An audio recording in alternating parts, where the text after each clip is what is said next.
Yo guys, what's going on? I'm Tim Kelly along with Justin Godsey. This is the Real Sports Talk and Nation Sports Blog presents the 30 Clubs, 30 Previews MLB special. Today we're going to be talking about the Seattle Mariners, a team that last year was a 75-87 team. They finished 19 games out in the AL West and overall in last place. Now this year the division is adding another team in the Houston Astros, so already they look to be a team that wasn't going to be the worst team in the division.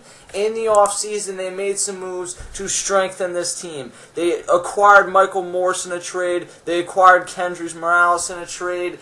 They're still hoping for a little bit more development this year. I think a breakout year out of Jesus Montero. This is a team, and they also signed Jason Bay and Raul Ibanez, and Jason Bay's had a very good spring so far. They locked up Felix Hernandez. So this is a team, looking at them, they had a very good offseason. They're a team that in this division, yeah, the A's won last year, but they have a lot of critics coming into this year. The Rangers had the worst offseason in the MLB. The Angels look good, obviously, but this is a team that is on the rise.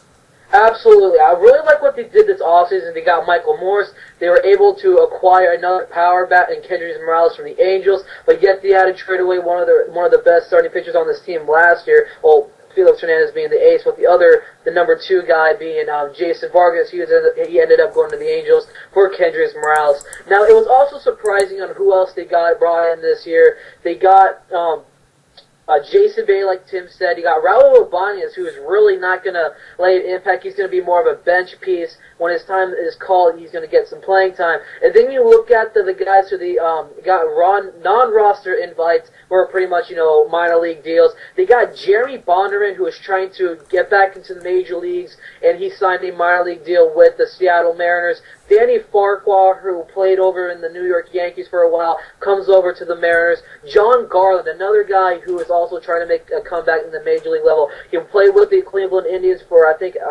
signed with the Cleveland Indians, but the deal fell through and he was not able to play. They got Cameron Lowe from the Milwaukee Brewers. And you know what? I really like what they did this offseason. They were able to get a couple of guys to work in their farm system, build them up, and try to get it back up to the major league level. And you know what? It's going to be they're going to be better than the Astros this year. I really like what they have right now, and we'll continue to talk about it as we preview the team. Yeah, and really there's no reason for a team like the Mariners to not sign guys like Jason Bay, like John Garland. Are they going to work out? I don't know. Most of them don't work out, but there's no reason not to take that risk, because if it doesn't work out, then you cut your losses and either some of them go to the minor leagues or some of them just get their outright releases. But if they are able to have any sort of success, Jason Bay is not far away from a 25 home run season, 100 RBIs with the Boston Red Sox. Obviously, he was hitting a stack lineup then. That didn't hurt. But I think that bringing in some of these guys is not a bad move. We'll start at DH for the Seattle Mariners. That is Kendrys Morales, who they bring in from the Angels, who were just overcrowded, really. The Angels signed Josh Hamilton, so obviously they were a little bit overcrowded. They weren't going to move on from some of the people on their roster, so Kendrys Morales was one of the pieces out. For the Angels, they get a guy that coming off a season in 2010, or he missed the entire 2011 season after missing pretty much 3/4 of the season in 2010 when he hit that walk-off home run and then jumped on home plate and tore his ACL, one of the most strange, unfortunate things I've seen happen in the game of baseball in my time of watching it. He hit .273 with 22 home runs and 73 RBIs. I think that he can even up that a little bit to the point where he's a guy that can hit 27, 28 home runs. Because in 2009, that's around the pace he was at. 34 home runs, 100 RBIs, hit over 300. I think some of that had to do with the lineup that he was hitting in, but he is a guy that I do see bringing back the numbers a little bit more this year as he continues to get back power in those legs. I think this is a guy who's going to make a big impact this year for the team hitting-wise, because when you look at this team, it looks like a very solid average team that can hit for average, but you know what? Over the past couple of years, they've been lacking something that's mainly the power in the lineup, and that's what Kendrys Morales is going to be bringing over to the Seattle Mariners. Last year, 22 home runs, 73 RBIs. I do expect that his RBI totals to go up a little bit because this team is always on base a lot. You can always depend on a guy like Kendrys Morales to use his power swing and to bring in those guys, and that's what this team really needs right now.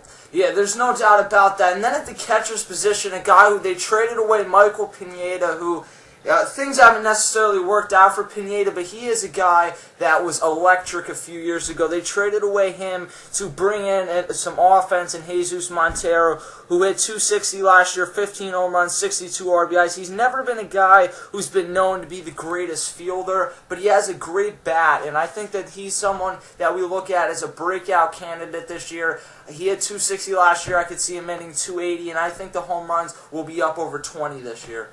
Absolutely. I like Jesus Montero a whole lot. I've been watching that guy when he was with the Tampa Yankees, which is down in their minor league system throughout his AAA with the Scranton Wilkes-Barre Yankees as well. And you know what? When he came over to the Seattle Mariners, I've always thought this guy is going to be the future of the Seattle Mariners because when you look at this guy, you know, his home run totals is pretty much what you're going to be seeing every year out of him. About 15. He can be as high as 22 home runs. Now, Jesus Montero can be a guy that can get, you know, up to not a 380 average, a 300 average. Because when you look at this guy, you know, he's a decent fielder, but you know, you can depend on his bat, which is a really solid average type of hitter. Yeah, there isn't any question about that. And they have a pretty solid backup for him in Kelly Shoppach. I like Kelly Shoppach a lot, really. And I think when you're looking at a defensive replacement, this is a guy you can look at. Kelly Shoppach has had some rough years over the past couple years. Last year, he hit a combined 233 with only 8 home runs and 27 RBIs. But he is a guy that will give you some pop off your bench. He's someone you can throw in there. And as a backup catcher, a lot of times it's more about your ability to handle the pitching staff rather than come in and bring a great bat. And adding Kelly Shoppach as a backup, I like that move a lot. Now, over at first base, this is a guy that is in a make-or-break year, and that is Justin Smoak. Last year at 217 with 19 home runs and 51 RBIs. That was in 132 games. He was once the big piece in the Cliff Lee trade that sent Cliff Lee over to Texas when they ultimately went on to the World Series the first time.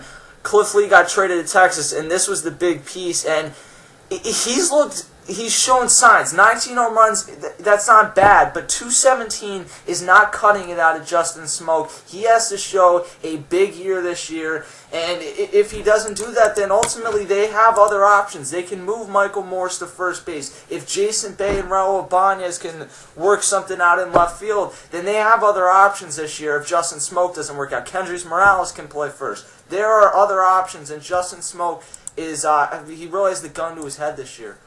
I agree with you a whole lot there, too. I think this is also, like you said, a make-it-or-break-it year for Justin Smoak. Justin Smoak had a really disappointing year last year. You know, with his hitting-wise, you know, the 19 home runs, that's a good thing. But, you know, when you look at the 217 average, it really fell off the last season. But you know what, Tim, you really did bring up a good, you know, replacement if Justin Smoak does not, you know, live up to the expectations. He can move Michael Morse over to first base, and I honestly think that Raul Ibanez's days as a fielder is gone. You can put Jason Bay in there if he's at 100%, and if he's going to be, you know, an everyday left fielder, which he still has, you know, a few more years left in him.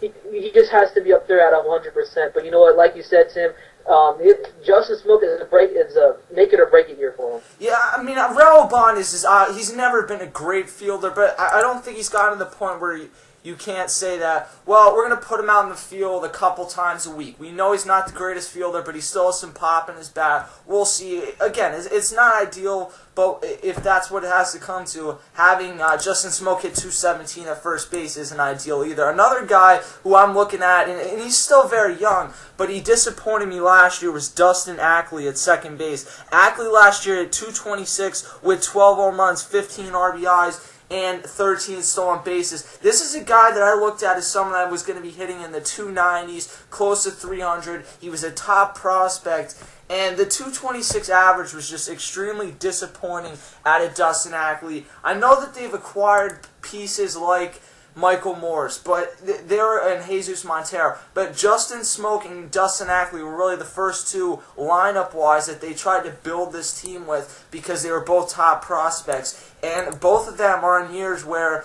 I don't know if Dustin Ackley's going to make it or break it year, but he certainly has something to prove.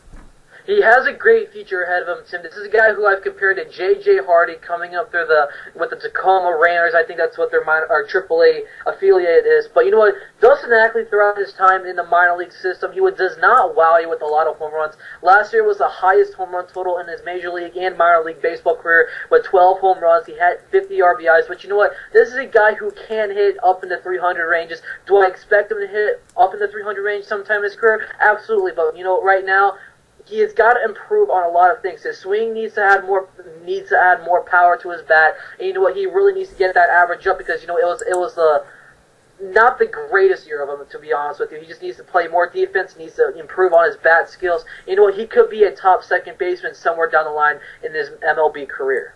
His backup's going to be Robert Andino. Robert Andino's main role, I think, is going to be as a pinch runner, because he is pretty fast. He will get caught on the base pass, but he's going to take risks and steal bases for you on the base pass. He's been with Baltimore and they were the Florida Marlins back then, but he's been with both of those organizations. He's going to come over as the backup. Brendan Ryan's going to be the starting shortstop. Brendan Ryan last year really struggled at the plate, hitting 194.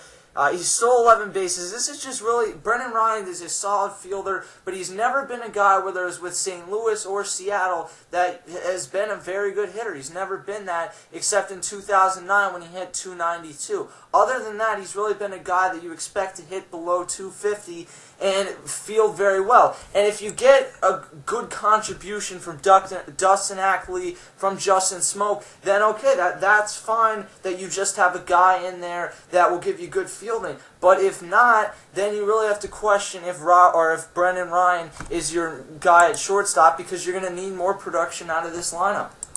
Absolutely. I don't know what to expect out of Brendan Ryan, except his great fielding skills. We saw it with the Cardinals, and you know we've been seeing it with the Seattle Mariners. But what's really holding him back is the lack of production when he bats. Last year he batted 194, and that's disappointing in 141 games. You know, 3 home runs, 31 RBIs. You're just getting great fielding ability from Brendan Ryan. Is he going to be reliable when there's guys on third and second? Probably not. But you know what? You've got more power in your lineup, and you know what? I think this is a guy where you can put down in the bottom of the order, because you know what? All you're getting out of him is great defense ability. Yeah, that is what you're going to get out of him. Now, looking over at third base, I'm looking at Kyle Seager, who's going to be the starting third baseman, and Robert Andino will also get some looks as your backup at shortstop. Kyle Seager is going to be your starting third baseman. Seager in 155 games last year gave you 20 bombs, hit 259, 86 RBIs, stole 13 bases. He's young. You'd like to see the average come up a little bit, but in Safeco, he has given this team a lot of production, power-wise, with 20 home runs. I like him a lot as their long-term third baseman. Absolutely. This is a guy who is nothing but greatness when down in the minor league systems with the Seattle Mariners. And you know what? He's really showing it up here at the major league level. Last year, a great season, but you know what? His average was really, really low. A guy who hit 333 in a split season, you know, with AA and AAA back in 2011, a couple of years ago. And, you know, 2012 was also a great power year for him, hitting 20 home runs, the highest in his minor league and major league career. And, you know, this is a guy who really can wow you when it comes to his opportunities. If guys are on third and second, you can also count on Kyle Seager to really come up and get you those RBIs, those much-needed RBIs if you're behind in the game. And you're also getting great fielding ability. And I really like what the team has really done. You let him have his time down in the minor league system. He's just exploded through the minor league farm system. And you know what you're getting out of him is great fielding ability, a nice power bat, and also a great solid average. Yeah, you are getting that out of him. And Robert Andino, again, he's going to be a guy that you're going to look at as a backup fielder if the option presents itself. I don't think that he is a great backup. That's one of the areas where this team lacks. They have good depth in the outfield. I like their outfield depth. But infield-wise, they don't have a great utility man, so they're going to look for somebody to step up, whether it's Robert Andino, or a lot of times you'll just see guys that are career AAA players come up and step up. So we'll see what happens there. In left field, Michael Morse, who they acquired from the Washington Nationals, Michael Morse is going to get the start. Michael Morse, 2 years ago, lit it up in 2011, hitting 303, 31 home runs, 95 RBIs. Last year in only 102 games, hit 290. .291, 18 home runs, 62 RBIs. I think this is a great pickup, and I don't understand why more people weren't looking to pick up Michael Morse. Because yes, he was a late developed player, or he was a late bloomer. He's 30 years old already, or 31 years old already. I get that, but he's someone who was in the prime of his career. Excuse me. He's in the prime of his career, and he played extremely well 2 years ago. And with them moving the fences in a little bit in Safeco, I think that he's going to be a big piece of this team anymore. It's also a homecoming for Michael Morse, who was a draft pick in the Seattle Mariners organization back in 2005.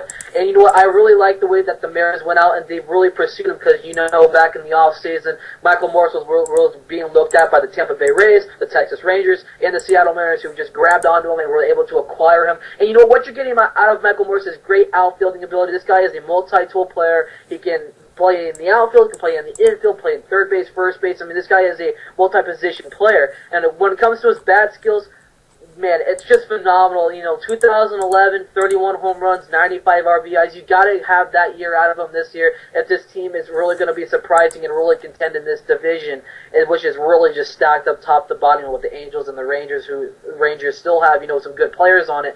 But, you need Michael Morse to really step up this year and really help out this team, which is really in need of a power bat. That's what they got this year. You got Michael Morse, you got Kendrys Morales. Yeah, and I wouldn't expect him to have that year he had 2 years ago, but if he can give them 27 home runs, then that will be valuable. Raul Ibanez is coming back to the Seattle Mariners for his third stint. He was another late bloomer in the late 90s, went to Kansas City for a few years, and then came back to Seattle and enjoyed great success from 2004 to 2009. Spent 3 seasons in Philadelphia, and then one last year in New York, where played a pretty important role for this team in the playoffs, pinch hitting for A-Rod, hitting walk-off home runs, had a tremendous playoffs.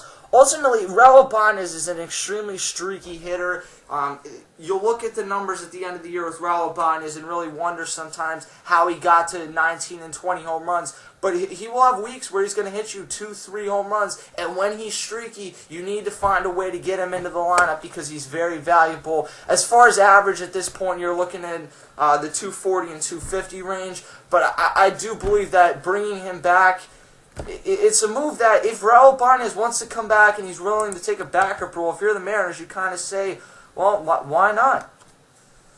Absolutely. I mean, when you look at it, Raul Ibanez's days of being an outfielder, like I said at the beginning of this video, his days of being the outfielder is done. You're getting in these guys like Michael Morse, Franklin Gutierrez, Michael Saunders, Casper Wells. There's just no room for him in the outfield. It's just the only room that he is going to be is on the bench. If the Mariners are going to call for him, that's the amount of playing time he's going to get with the Mariners. He does kind of bring a productive bat, and you can rely on him in some situations. It's just really questionable for me to really analyze Raul Ibanez at this point. This is going to be his final team. I honestly think so, that this is going to be his final contract. It's going to be his final team. He's going to retire a Seattle Mariner. Yeah, and I wouldn't be surprised if this was his last year. I think he has a soft spot in his heart for Seattle, and that's why he went back there for another year. Probably took a little bit less money than he would have got from the Yankees to return there. Jason Bay is another guy that will get an option in left field, and I'm not even going to read over the stats of what he did with the Mets. He was one of the biggest busts in MLB history with the Mets,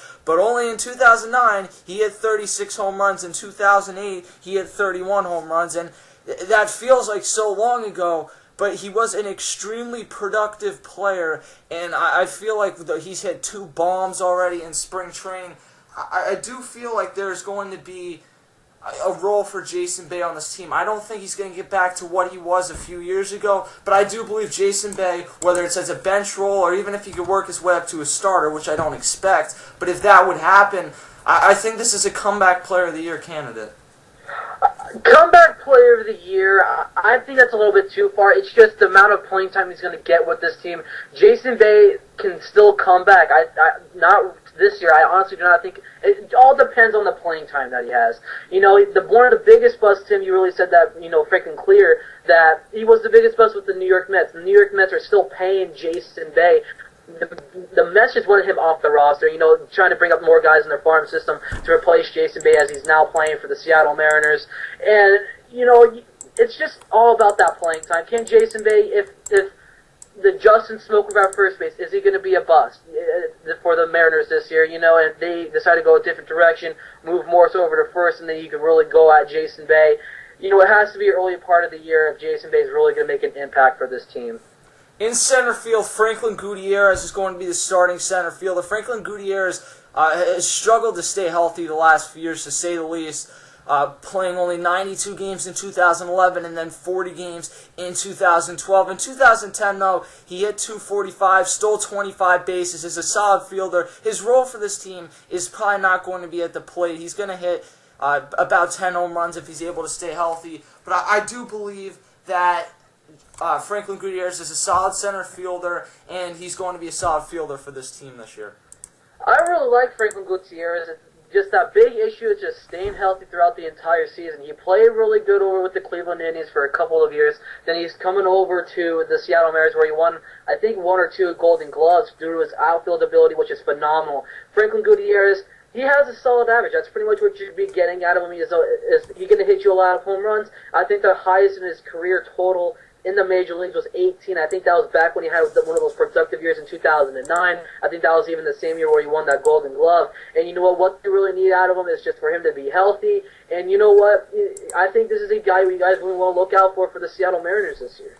Now, backing him up in center field, you have the option of Michael Saunders, who's going to start in right, and then you also have Casper Wells, who we'll get to in a second. Michael Saunders, who's going to be representing Team Canada in the World Baseball Classic. Last year, hit .247 with 19 home runs, 57 RBIs, stole 21 bases. I like that production out of him. If he can hit over .250 this year, get that average up a few points, hit close to 20 home runs, steal 20 bases, and that is very productive for the Seattle Mariners. I like Michael Saunders a lot because he also has the versatility to play a couple different positions in the outfield. And then Casper Wells as a backup in 93 games, hit 10 home runs last year, stole 3 bases. Not a great average, but a lot of times when you're talking about bench players, average isn't the greatest thing to go off of. So I think the 10 home runs does show that he has pop off the bench. Michael Saunders is a great up-and-coming player also in this team. Even though he's been going up and down in their farm system, back up to the major league level. Last year we saw the full extent of what Michael Saunders can do. 19 home runs, 57 RBIs. His averages wasn't really there all last year. He went down onto a slump a little bit. But I do expect that to come up and really get it going in the early points of this game, the early points of the season, I should say. But what the biggest concern is what is this team going to do with the other prospects down their farm system, which can also make an impact somewhat in the upcoming season. You can go with Casper Wells. You can also look at the new guy in town, Eric Thames, who's been up with the Toronto Blue Jays. Last year Thames was a great player with them in the smallest parts of the season, about .250, but it was all about his minor league ability. Eric Thames is a solid average hitter, and then you can also look over at Casper Wells, who's going to be the primary backup. Casper Wells, I like what he produced last year in 93 games for the team. The 10 home runs, 36 RBIs, about a .228, another average which can really go up this year. And I think this is also a really interesting, type of battle. Michael Saunders if Team Canada does go farther and deep into the World Baseball Classic in the championship round, you can see Casper Wells starting the season in right field until Michael Saunders comes back, and we'll see what Casper Wells can really do. Yeah, we will ultimately see in this outfield because there are a lot of questions with this team. There's no guarantee Michael Morse is able to produce at the level he did a few years ago. I think he will produce close. And there's other questions in left field with Raul Ibanez. Does he still have anything left to contribute to this team? I think he does in a sense, and I think Jason Bay is going to make this team and have a solid year. Looking over at their starting rotation, there are no questions at number 1 with the guy who I think could very well be the best pitcher in the game this year, and that's Felix Hernandez. Last year went 13-9, 3.06 ERA. The 2010 Cy Young Award winners threw a no-hitter last year. I don't remember if it was a no-hitter or a perfect game, so don't quote me on that, but 5 complete game shutouts last year. He's everything to this team. I think they made the right move to lock him up and build towards their future with Felix Hernandez. Absolutely. The big bucks going over to Felix Hernandez. Had a phenomenal year last year. This is a guy who has Cy Young talents all written all over him. there's just so many teams breathing down the necks of the Seattle Mariners. Are they going to trade Felix Hernandez? Are they going to trade Felix Hernandez? So teams better stop calling the Seattle Mariners because they locked him up for 7 years, making him the highest paid pitcher in Major League Baseball history. I like the way how the Mets handled the situation. Give this guy the big bucks. This is going to be the ace for the next 7 years. And after that, that's kind of where the questions do begin. At the number 2 spot, Hisashi Iwakuma. He will be the number 2 guy. 9-5 last year, a 3.16 ERA. I liked him a lot, but he came over from Japan. Obviously, he is not pitching in the World Baseball Classic this year. He was a key piece to them in their run in 2008 or 2009, I should say, in the last World Baseball Classic. Only threw 125 innings last year, so if he continues on the same path as last year, then there aren't a lot of questions at the number 2 spot. He's still a work in progress for the team in his first MLB season, 9-5 with a 3.16 ERA. Really kind of wowed me last year because I saw this guy pitch a couple of times. His record was good. What he brought to the mound was pretty good. And he has a good future with the Seattle Mariners. This guy can also pitch in the bullpen if needed to, but as it seems right now, it's the number 2 guy. It's not going to happen, but watching this guy in his highlights, this guy does have experience in the bullpen, also when he did in Japan. Joe Saunders is going to get a look at their number 3 spot. Joe Saunders spent last season with both the Baltimore Orioles and the Arizona Diamondbacks, going a combined 9-7, or 9-13, I should say, with a 4.07 ERA. Joe Saunders pitched 174 total innings last year, and after going over to Baltimore, was 3-3 with a 3.63 ERA. You're going to a division where certainly teams can hit, and I look at Joe Saunders to be a guy that has an ERA right around 4. I think the numbers that he had combined last year between the 2 teams, that's what you can expect out of Joe Saunders. Now, Joe Saunders, I did see this guy play. This guy, a major league talent guy, played in the Arizona Fall League and just got crushed by these young, talented guys. But you know what? It's the Arizona Fall League, for Christ's sake. But you know what? When you're looking over what he did last year with the Brewers, the Baltimore Orioles, and the Arizona Diamondbacks, you know what? He didn't really raise a lot of eyebrows, but you know what? It adds more depth to this Mariners team. That's what they really need in this pitching rotation. Now, when you're going down the lineup, the rotation, it just starts getting, deeper. It gets smaller and smaller with the production.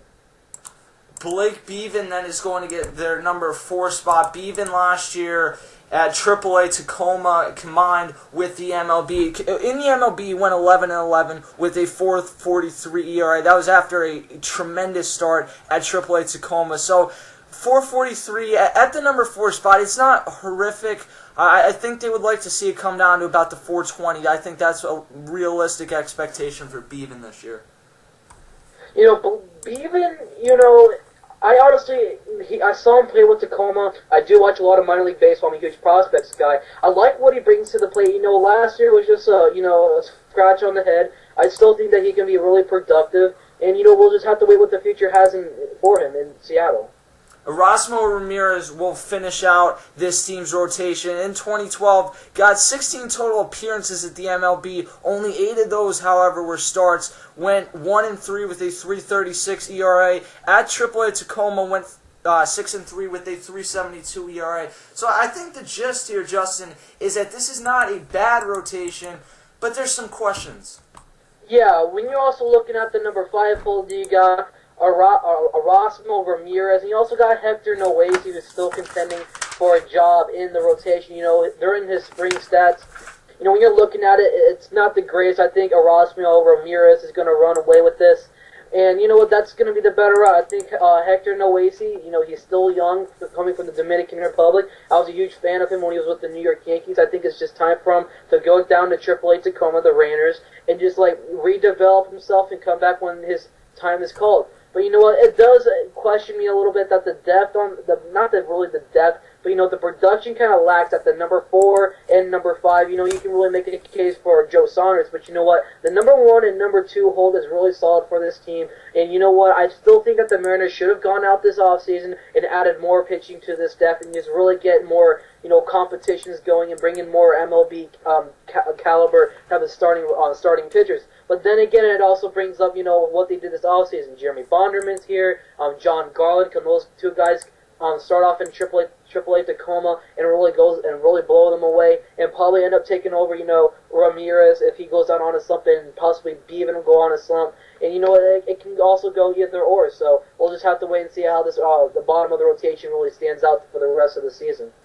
In the bullpen, we're going to highlight two guys. We'll start with their seven-man, Stephen Pryor. Pryor last year went 3-1 in 26 games with a 3.91 ERA, recorded 22 holds for Tom Wilhelmsen, who will be their closer this year. He, in 34 save opportunities, saved 29 games. So I think he had a respectable first year. You'd like to see those blown saves come down a little bit. Had a 4-3 record, 2.50 ERA. It wasn't a bad season, to say the least. I think the guy that really highlights me in the bullpen is going to be Charlie Furbush, who has really carried that bullpen workload last season with the 5-2 record, 2.72 ERA in 48 games for the team. Really blew me away because this is a guy who has great velocity. He's still very young. He's been with this team since day one in 2007 when he was drafted by the team. Really blew it up through the minor leagues at the A level, dubbed to AAA. He did not go to to single A. Didn't go to Double A. He goes straight from A ball straight up to Triple A. Then he had time in 2011 with the Seattle Mariners. He had a kind of a rough start, and he also went to Detroit for a small part of the season. Found his way back to Seattle, and I really like what the future holds for Charlie Furbush. So that rounds out our Seattle Mariners 2013 season preview. Justin, I gotta say, I think that this is a team that we're looking at an improvement, not only because of what they did in the offseason, but because of some teams in this division that I'm just not sure are going to be able to do what they did last year, and that is the Oakland A's and the Texas Rangers. And to add on, they're going to be playing the Houston Astros a few more times a year, which won't hurt. I'm not saying they're going to be in second place, but quite honestly, it wouldn't shock me. I could see that. I'm realistically looking at them at third or fourth place, winning about between 80 and 82 games. But if they win more, I wouldn't be surprised, really, because it's a team that has a lot of potential. A lot of it's going to come down to how do pieces like Michael Morse, Justin Smoke, Dustin Ackley, Jesus Montero, how do they produce for this team? Because you know what you're getting out of the top guy in this rotation, and that's Felix Hernandez. Yeah, I have to agree with you there, but you know what? I don't see him in second place. I see him in fourth place this year. I still think the Oakland A's, this was a team who last year we bashed on, but look how well they did. Look at the offseason. They got more pieces to the puzzle. They got Yoenis Cespedes, Chris Young, they got a couple more guys in the pitching rotation. And you know what? I still think that the Mariners are still an up-and-coming team, even though Felix Hernandez is there. But it's all about the production what Brendan Ryan can do. You hope that Jason Bay is there. He could possibly, lay and put an impact on this team. Is Michael Morse going to be starting at first? And Justin Smoke, is he going to be a bust? There is questions in the team, but you know what? I still think this team is going to be about a 76 to 77, or probably up, if you're lucky, probably in the 80s. So, it's still questionable, but you know what? I have them in third place. I think the Astros are still in the rebuilding process. That's not everybody's first, destination to go. So, I still think this Mariners is going to make can make a run over at third place. So that is your Seattle Mariners 2013 preview, brought to you by the Real Sports Talk and Nation Sports Blog. I'm Tim Kelly. It's Justin Godsey. We'll catch you guys next time.